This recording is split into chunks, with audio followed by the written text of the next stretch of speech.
All right, this will be a longer video on these jacks. Nowadays, people are really familiar with the Borntrager jacks, the self-contained. You know, it's literally just a ram with a pumper on it. These are an older set of jacks. These are Sylvie Tree Savers. I believe these are the small rams. Each ram, I think, is, I don't know, 25 ton, something like that. And so essentially it's the same. This is the oil reservoir, and this arm is what pumps the oil from this reservoir into the jacks via hose. So things that I like about these, the Borntrager self-contains are really nice. They're an awesome piece of gear. It's just small, compact, they jack very quick. These are a little slower, heavier, and as you can see, it's just a much more intensive setup. But I like that, you know, if you blow something, it's pretty easy to repair these. It's just replace a hose, replace a fitting, call it good. But they also have these valves here. So when you're jacking, you have these up, you can say this says lock. So essentially what happens is that it's a little safety feature. You have them on lock, and if, say, a hose blows or you spring a leak somewhere, this jack is going to hold its pressure. It's not going to deflate and take away all the progress that you've made, or you won't lose the tree over backwards, which is really, really nice. So we're just going to kind of go through the jack setup here on this cedar and get her on over.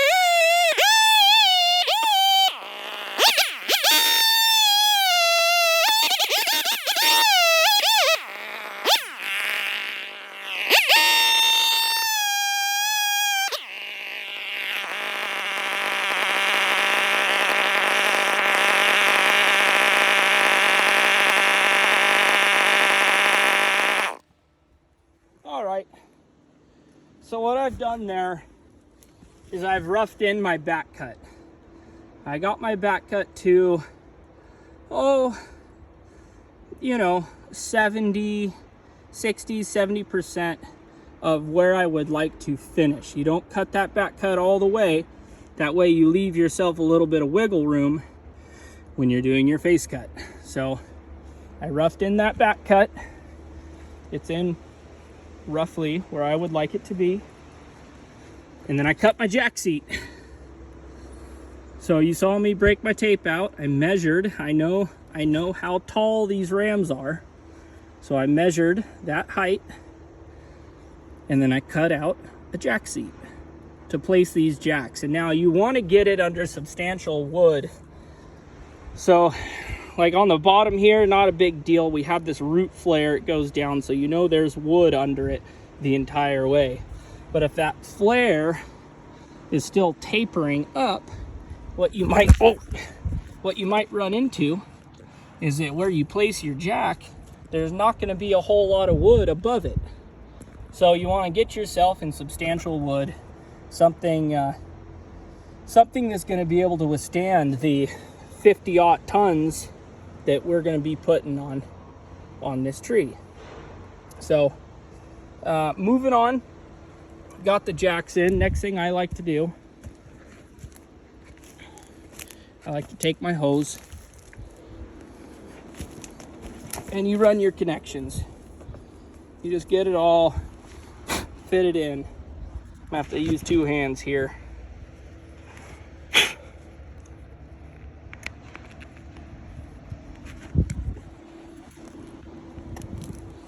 So one end goes into the jacks, I have both my little valves on lock, and the rest of this hose, I don't know, 10 feet of hose. The rest of this hose comes up and connects to your jack.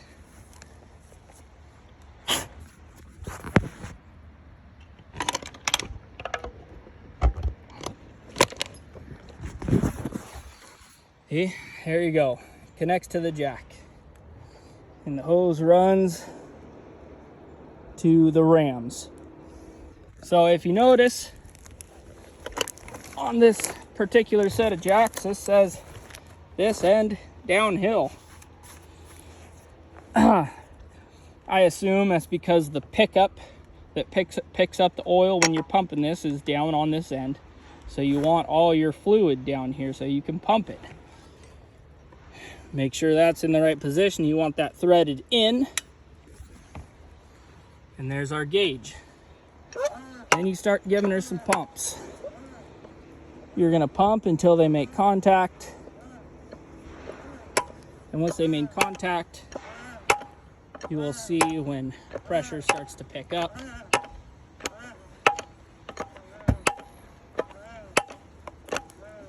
All right, so pressure's building.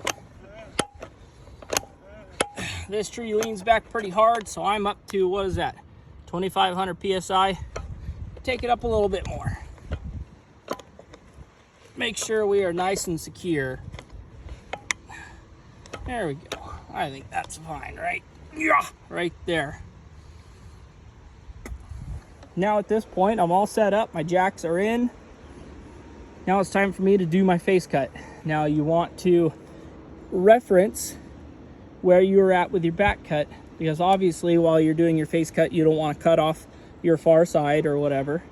So make sure you know where you're at while you're doing your face cut.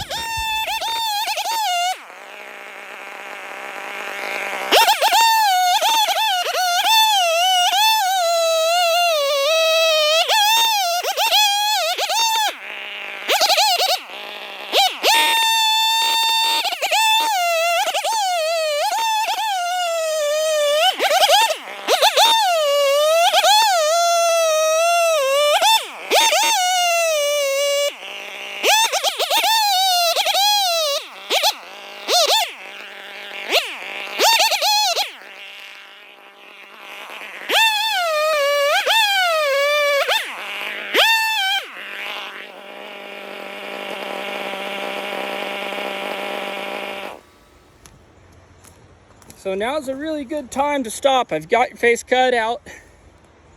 Now's a good time to stop. Come back to your jack and take a look at your gauge. You want to note where you were when you first started pumping on that, when you quit pumping. If you get your face cut out and you see that that needle has dropped, that means you're good. You've got this tree under control.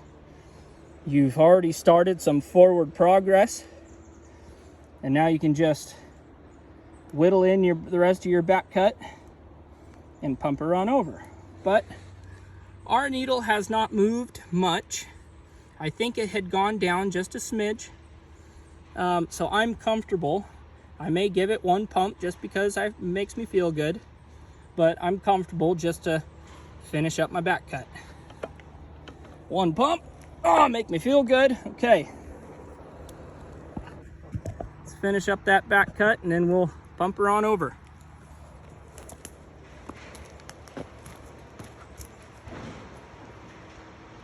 What I like to do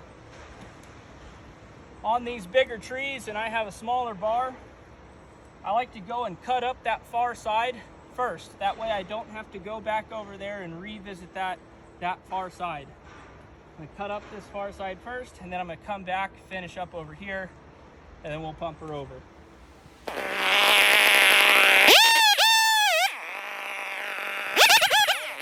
Paying attention. As I was finishing up that side, I know we have control of this tree because I saw it starting to lift, because we already have 50 tons of pressure on it. So I already started to lift. So now I'm real comfortable to really finish off this side and then just pump it over.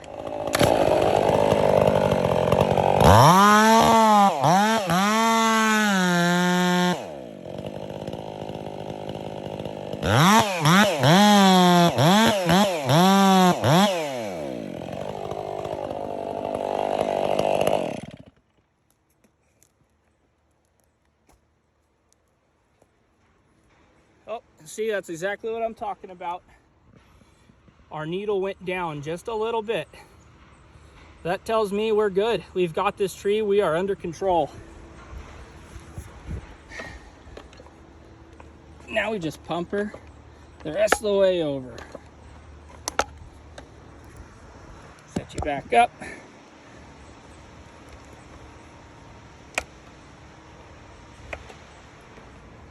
Now this is where those Born Traeger jacks really shine. They pump fast. Each pump of the jack moves more, or each pump of the handle moves more of the ramp. So these are a little slower.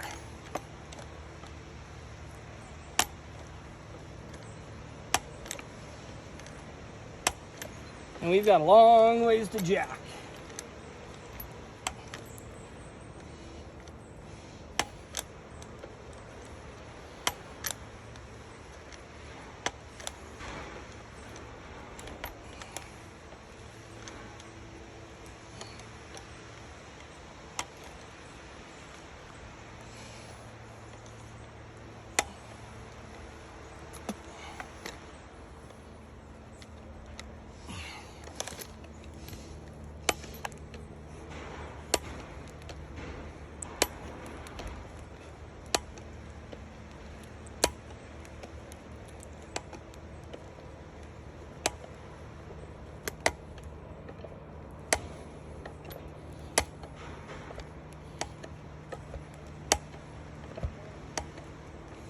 I can feel the pressure easing up. Means we're getting close. Cedar's gonna let out a big old pop. And I'm sure it's gonna go on over. You might fall down. We've got all kinds of limbs right over our head, so.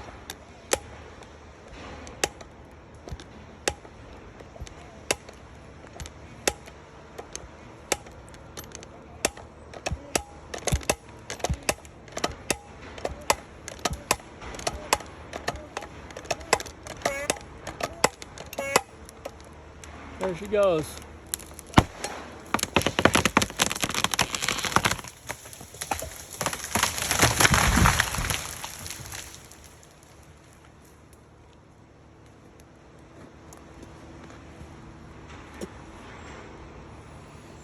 So the tree's over. Our gauge is down to 0. Tree is on the ground.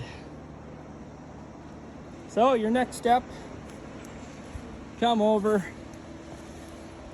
you turn these valves, and that's going to let the fluid in the rams travel down the hose back into the reservoir.